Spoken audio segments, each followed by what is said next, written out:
Hi, hello everybody. I'm Jean-Philippe Arier, HealthTech Cluster Manager at luxinnovation. I'm happy that you can join today's event today. And I want first maybe to thank you very much for attending this meeting. As you perhaps remember, luxinnovation, the Ministry of the Economy, together with the FNR, are this year launching a new call for digital solution in HealthTech.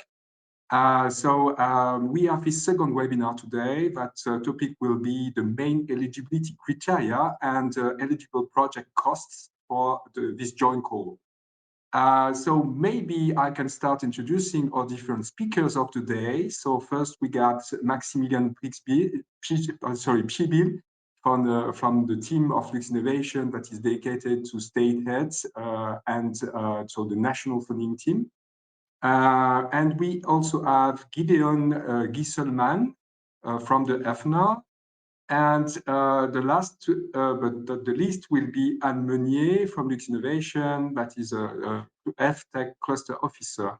And of course, in charge of a lot of things regarding this PPP call. As usual, this meeting of today will be recorded. And of course, you will be able, after this meeting, maybe in 1 or 2 days, you will be able to access to this replay from the PPP Joint Call HealthTech main platform, so the research industry collaboration platform. Of course, it's up to you to have access also to the first replay that we have from the first webinar that we have had on the 1st of February. So an important thing as well is that if you have a look on the top right of your screen, you got different tabs. So in case you got some questions, then you have to select the tab that is dedicated to questions and to write down your questions so that at the very end of this webinar, we can read all your questions and I will ask to the speakers of today to try to answer to your different questions. Maybe something that you have to be aware of is that the platform is really fully operational.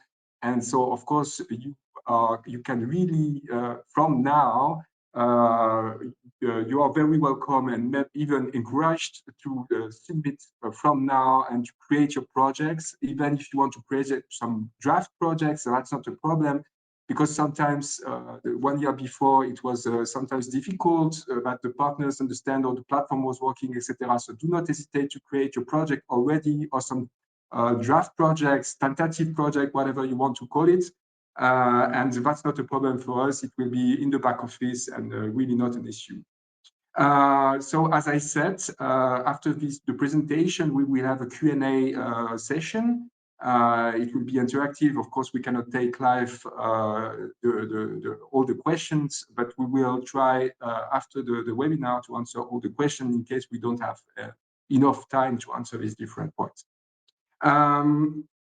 Short maybe recap on the schedule of the PPP Joint Call HealthTech.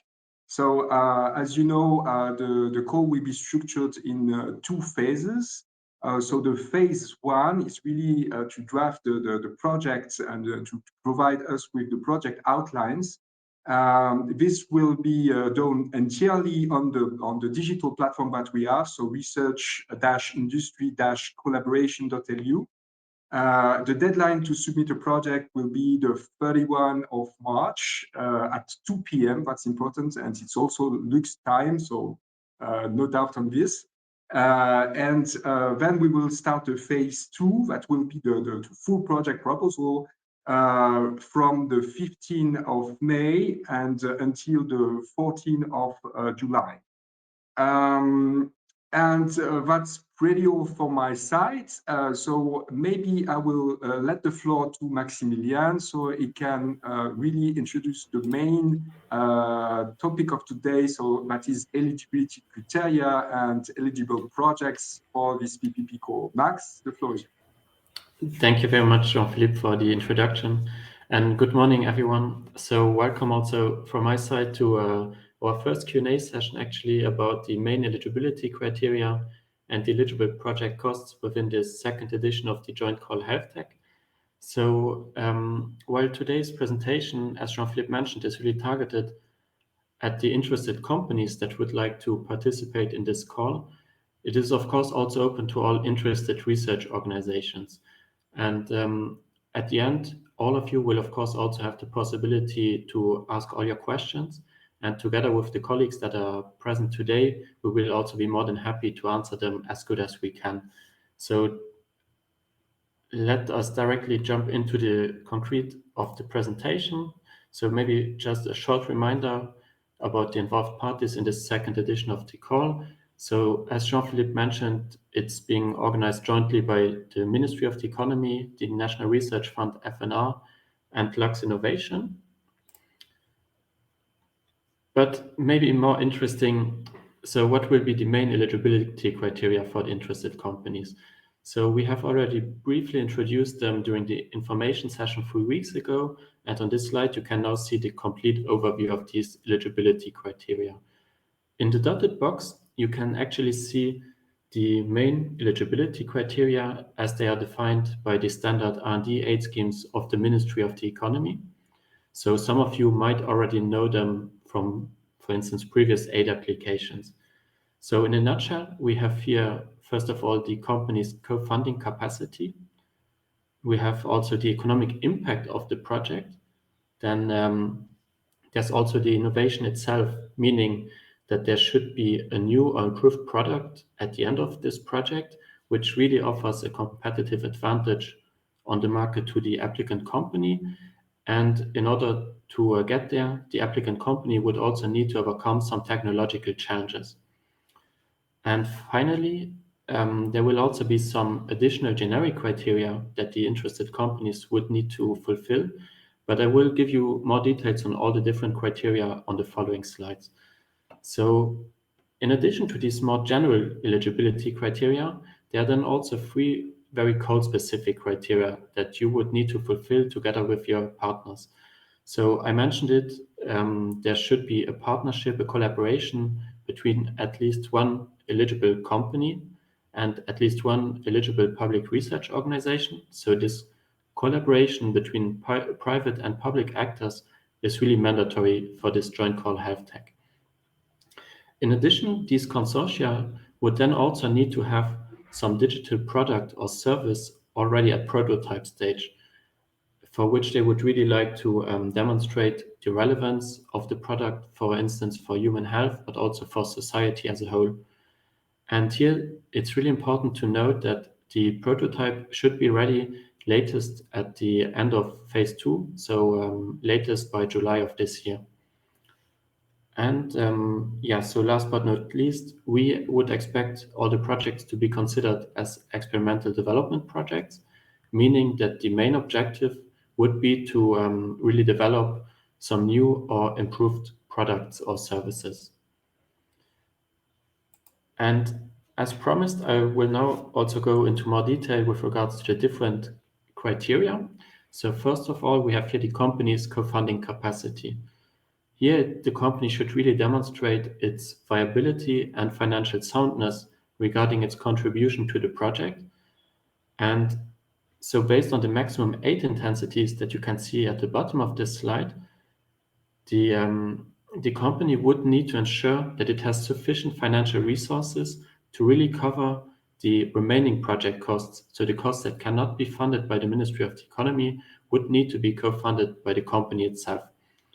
So this co-funding capacity should be mainly made up of available equity, but you can of course also use some complementary funding sources, for instance, free cash flows that you plan to generate, or maybe also some bank loans.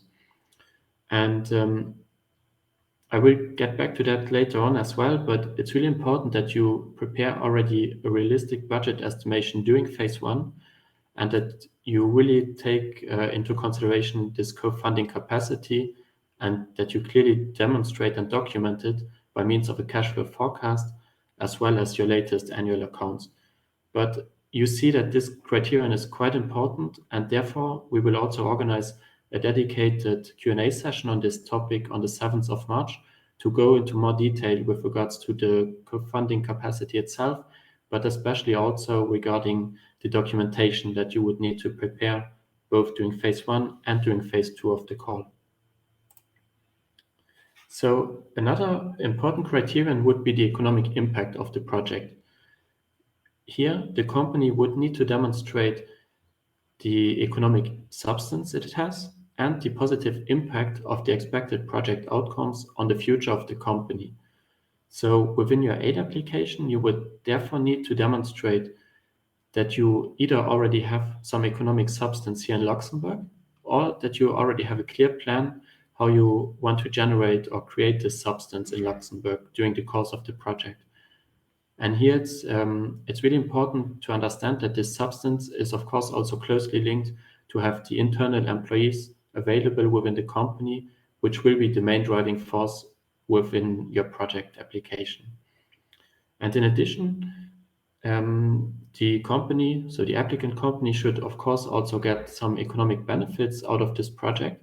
And therefore, we will also ask you to outline in your application how you plan to exploit the expected project results after the project. So, as I said, there are also some more generic criteria which the applicant company would need to fulfill.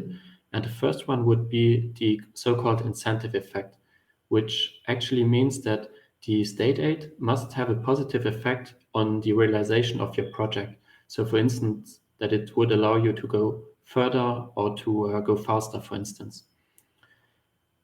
In order to respect this criterion, the applicant consortia would actually need to await the final communication of the funding decision by the Ministry of the Economy and the FNR. So we expect the communication to be done in January next year, so that you can really start your projects probably as of February 2024. Again, very important to say here as well that you should really await this funding decision, and you are not allowed to sign any legally binding contracts or to engage into any binding agreements regarding this very specific project scope. That's really important. And it's also important to note that there can, of course, be no retroactivity of the costs that you have already engaged. So on the next slide, you can then also see another generic criterion, which is the so-called SME analysis. This SME analysis is really done to verify the actual size of the applicant company and the group that it might be part of. And that's so important because, as I showed you on one of the previous slides, the applicable aid intensities will also depend on the size of the group. So therefore, this analysis is so essential. So here on the slide, you can then also see the respective thresholds of the different sizes of the companies. As you can see, they are calculated based on 3 different figures. So first of all, the staff headcount of the company, its annual turnover, but also the total balance sheet. And as it's also written here, it's very important to understand that it's not just based on the applicant company's figures, but here we would really also need to consider the respective figures of all the linked and all the partner companies. And to give you more details about what the company, which companies would be considered as partner or as linked, I have also prepared the next slide where you can really see the 3 different categories of companies that would need to be considered within the SME analysis.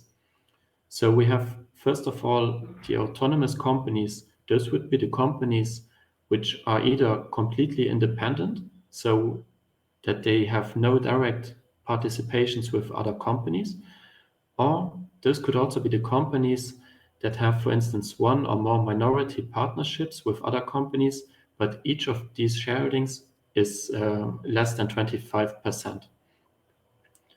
In addition, your partner companies would then be those companies where the direct shareholdings would rise to at least 25%, but no more than 50%. And finally, probably the most important category would be the link companies. So these would be the companies where you have direct shareholding links of more than 50%. But it's very important to also mention here that these links between companies cannot only arise through direct shareholdings between the different companies, but they can also, for instance, arise through the direct or indirect control of the majority of voting rights, or also through the ability to exercise a dominant influence.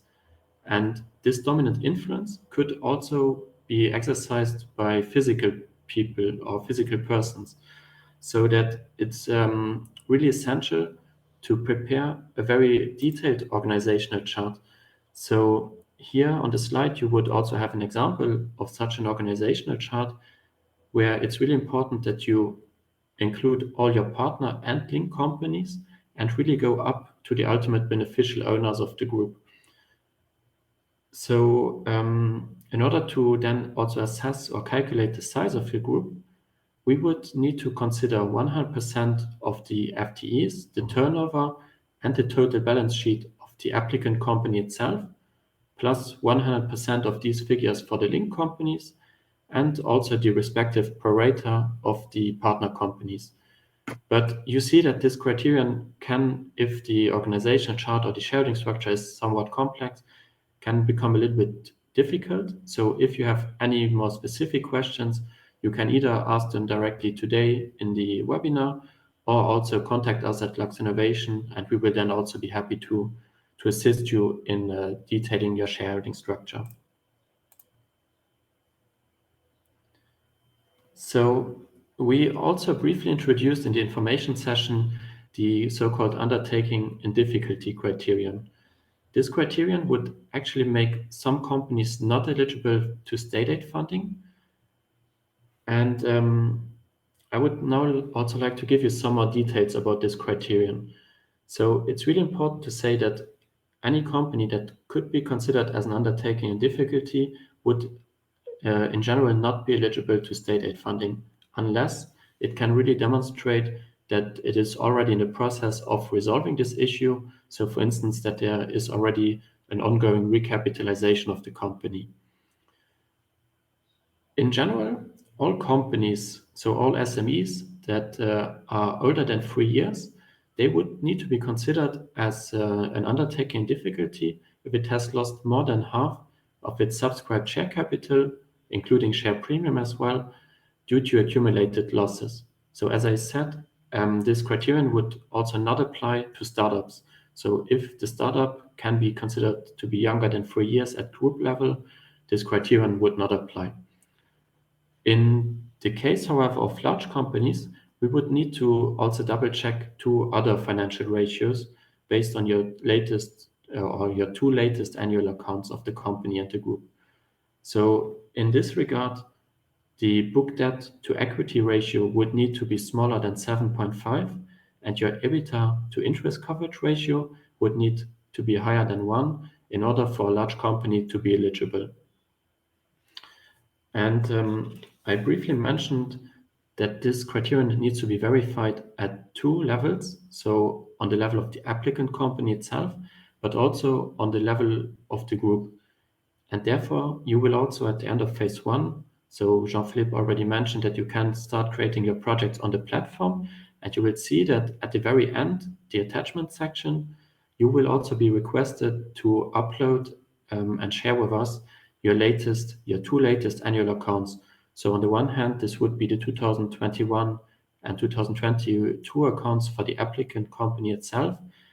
And of course, we know that you might not all already have the audited accounts of 2022 ready, but here also a draft would be fine at this stage, and this would be really important to verify this criterion. And in addition to the accounts of the applicant company, you would then also need to submit the highest consolidated accounts available. But if you are part of a group, but there are no consolidated accounts, you can also do this via a simplified aggregation of the figures for the applicant company itself, plus the link companies. And as for the SME analysis, if you have any questions in this regard, or if you need some help with this aggregation, we as Lux Innovation are of course also happy to assist you and to provide any templates. So On this slide, you can then also see an example of such an undertaking and difficulty. So looking at the figures in the annual accounts, you can see that this company has lost more than half of its subscribed share capital and share premium through accumulated losses over the years. And of course, this might be a rather extreme example where a company even has negative own funds. But just to mention that a company could also be very slightly in difficulty, or even a company that might at first sight have enough cash could be considered as being in difficulty. So this can also be seen here in the next example. So here you can really see this company has positive own funds of 5.7 million euros, but nevertheless, it has lost more than half of its subscribed capital of 15 million euros over the years, and therefore it would unfortunately be considered as an undertaking in difficulty. So in both cases for these two companies, they would in general not be eligible to state aid funding, unless, as I mentioned before, unless they can really show that they are already in the process of resolving this issue. So for instance, through a recapitalization of the company. And if you would like to also get a short summary of the main grant criteria that I just presented you today, you can also, of course, have a look at the tutorial that we prepared by just clicking on the link that you can find here on the slide. And otherwise, as Jean-Philippe mentioned in his introduction, you can, of course, also find the replay of the webinar plus the presentation slides, probably as of tomorrow on the Research Industry Collaboration platform, where you can really find all the important news about the different joint calls. You can there also find the frequently asked questions section, which we regularly update based on the input that we receive from the companies and the research organizations.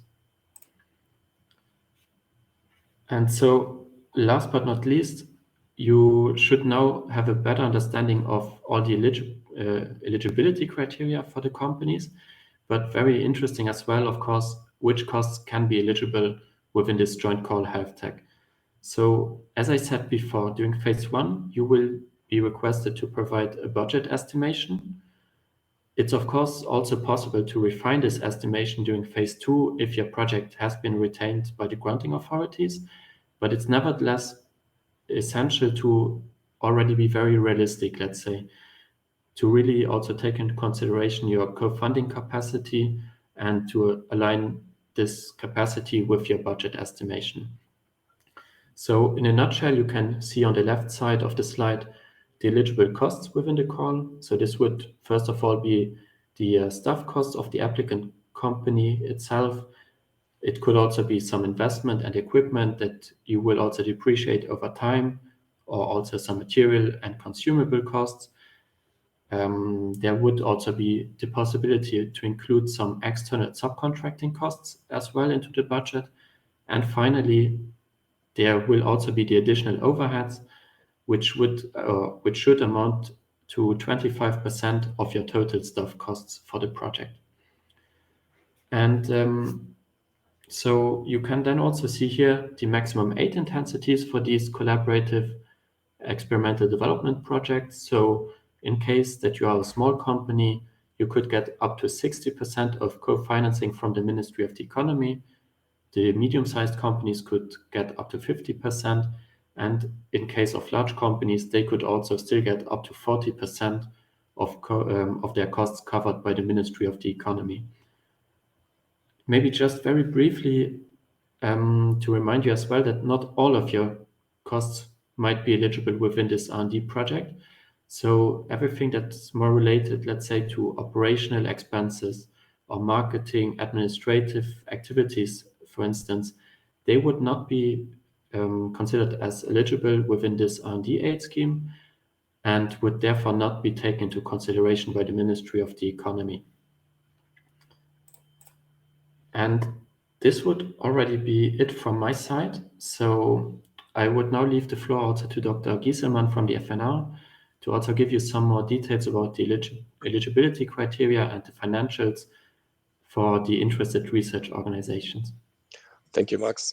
Let me conclude with the criteria now for the public research organizations. Basically, all the information you see here is the same as has already been presented in the information session on the 1st of February. So I will just give you a quick recap here.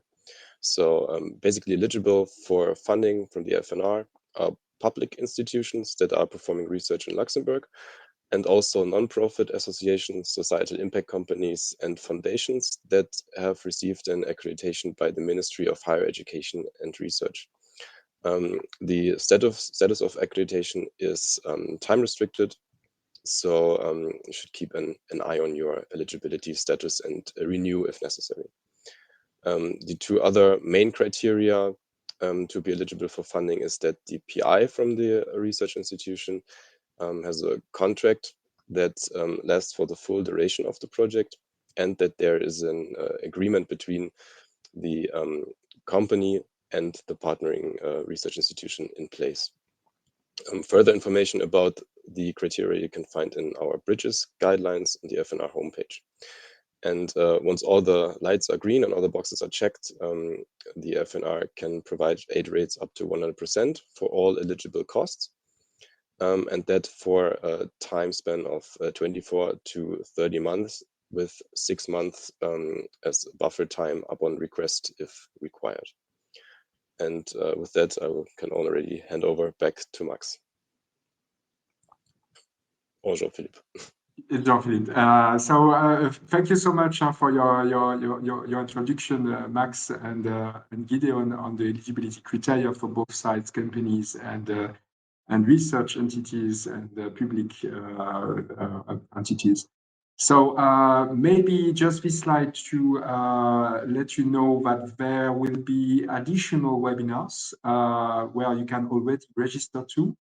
So we will have, I'm sorry, my glasses are not as good as that, but we will have another sessions on the co-funding capacity for project. This is today. I'm sorry because I got some issue with the size of the screen, so I cannot read really. But you got on your screen, I hope that you get bigger screens than I do have. You can read the different upcoming webinars. One will be on the 7th of March and one on the 21st of March. So do not hesitate to register. Something very important, as I mentioned in the introduction, is that you can already create your project online on the platform of the PPP call. This to avoid any last-minute issues in the submission, because there is a deadline that will be on the 31st of March, 2 p.m. So please do not forget to submit, and for that, please prepare in advance your accounts. So there is a system where there is an invitation to your partners to join into the platform, etc. So do it from now, no problem if you don't submit the project at the end, but at least you will have a draft somewhere where you can learn how to use the platform, etc. We know from the previous editions that sometimes there are some last details that are not really understood by the companies or by the public entities. So it's really important that you can create this kind of. So thank you again for the presenters, but now you will have to face the difficult questions that we have received from the audience. And I will go to the first question, that is a question from Dermot. That is related to the incentive effect, I think, and it's a question for Max. So the question is, all letters of intent from potential purchasers can be considered as binding. So Max, can you take that question? And thank you, Dermot, for the question. So indeed, this should be verified on a case-by-case basis. It's sometimes really also about the wording of these types of letters of intent or contracts. In general, let's say if it's a general letter of intent, if it's maybe a more general understanding that you would like to collaborate or work with someone, this should in general not be an issue unless you or if you don't really specify the specific scope of the project that you target within this aid application already in the contract. So or said the other way around, if you have already promised to deliver some product or service, for instance, at the end of this project, it would already be, or it could already be considered as binding, because it would more or less force you to realize the project developments. Yeah, thank you very much, Max, for this answer. Dermot, I hope this point is clear for you. We also have a question from Peter, that is on the 25% of staff cost that you mentioned in the slide 14. So it's very precise. I think it refers to the overheads for companies. Max? Yes, indeed. Thank you also for the question on these additional overheads. So that's completely right. So you will see that once you have started your project application on the platform, there's one dedicated tab where you would need to fill in your budget. Your budget with all the different cost categories that I presented. And there, the total staff costs, so the staff costs, the gross monthly salaries, let's say, plus the 20% for social security charges, this would form your total staff cost of the applicant company. And on this amount, you would then also get a top-up of 25% by the Ministry of the Economy to really cover more additional overheads. So maybe Gideon, you can also say just something about the overheads of the company, of the research organizations, because I know that there's sometimes also confusion between these things. I'm not entirely sure, to be honest. But if Peter has questions about that, he can also shoot me an email. In general, the overhead costs should be covered, including those 100% of aid in case everything else is eligible. Yeah. Thank you very much. So in the chat, we don't have other questions. So maybe yeah, we got one now. That is, so do not hesitate to ask a question in the questions tab. I'm really reading currently the questions, so do not hesitate to ask as many questions as you want. I do have a question for you, Max. So I know that you have participated in the HPC call and also to the defense call, and on the previous edition of the PPP HealthTech call. What is usually the main questions that you have for companies regarding eligibility? I think that's indeed a good, maybe tricky question even. So very important, as I said before, is finding out the size of the company and the group that it might be part of. So if you have any questions in that regard, even after the webinar, you can also send us an email, and we will also then be happy to assist you on a case-by-case basis. That's maybe a very interesting question. But then, of course, also the undertaking difficulty criterion, because it's directly linked as well to the SME analysis and to the financial situation of the company. So I think these might be the two most urgent questions. So if you have any questions that might come up only after the webinar, really please feel free to share an email with us, and then we can have a look at it together. Thank you very much for this possibility. I think it can be very helpful, since companies, they are very specific cases. Each company, they got something different. And so it's always good to have a discussion with you, Max, so that you can clarify. So we also have a question from Ricardo regarding the staff cost. In case that the staff are outside Europe. Max, it's also a question regarding companies. Yes, indeed, that's a very good question. So in the final aid application to the Ministry of the Economy, you would need to clearly separate between the internal employees that are hired and paid by the applicant company here in Luxembourg, and all other stuff that might be employed by some other entities of the group or some branches, even outside of Europe. So that's important due to this top-up of 25% actually, because this bonus can only be granted to the internal staff, so really the staff of the applicant company itself. Therefore, it's really important to clearly separate here. Of course, it will, again, be a case-by-case analysis of your respective budgets. Just important to mention that here, that's also closely linked to the economic substance. that was also presented on one of the earlier slides of the webinar.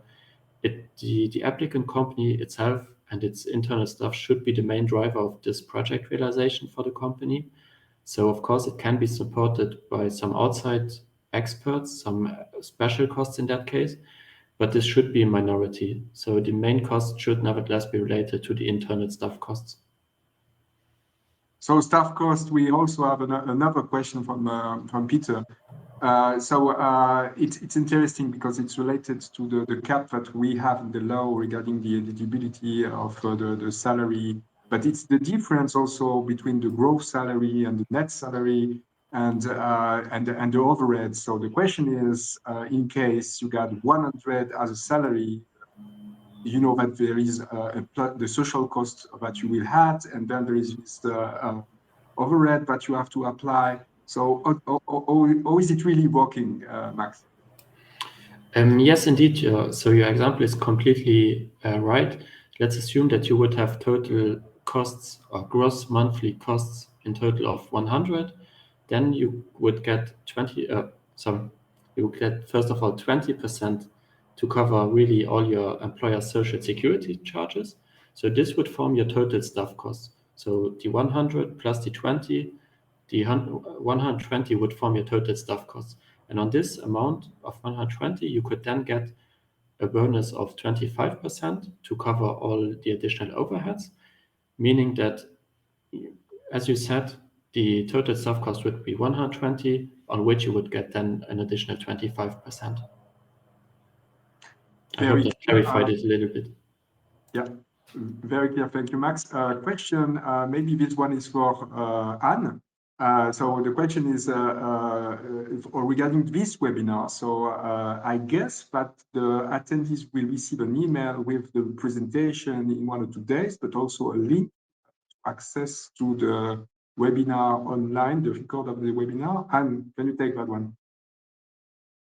Yeah, sure. Actually, yes, everything will be available tomorrow or the day after. The slides, the replay, and you will probably receive a link by email in the next few days. Excellent. And then I got from Peter a thank you to Max to have clarified all his points. And I think that that's also the case for most of the attendees. I hope that you have learned a lot. So let me know if you got additional question in the chat. If you don't, then maybe we will end this webinar today. No additional questions from the attendees. I left you 10 seconds. 9, 8. Okay, so I hope that you enjoyed this webinar, this work of today. As I said, it was recorded, so happy if you can play this session and replay again, because I know that each criteria they are always tricky, and so sometimes it can help to have this video recorded so that you can replay some parts, etc. So do not hesitate to go on the platform and to access to the replay of today, but also the replay of the 1st of February when we introduced the code. I think it could be also very useful if you create your project online already so that you can save a lot of time and avoid the last minute issues that sometimes people are facing. That's pretty all on my side. No more question in the chat. So thank you very much for joining today. Hope that you have a lot of clarification on the eligibility criteria. And the next meeting that we will have will be on I don't remember exactly the date, but you can find them. I think it's the 1st of March. No, but it is 7th of March. Anne. It will be on the 7th of March that we will go into more detail for the co-funding capacity, and also give you more details about the documentation that you will need to prepare. Excellent. So do not hesitate to register and to join this next event. I got something on the screen now. I just thank you. Okay. Thank you so much. See you the next time. Have a nice day. Bye-bye.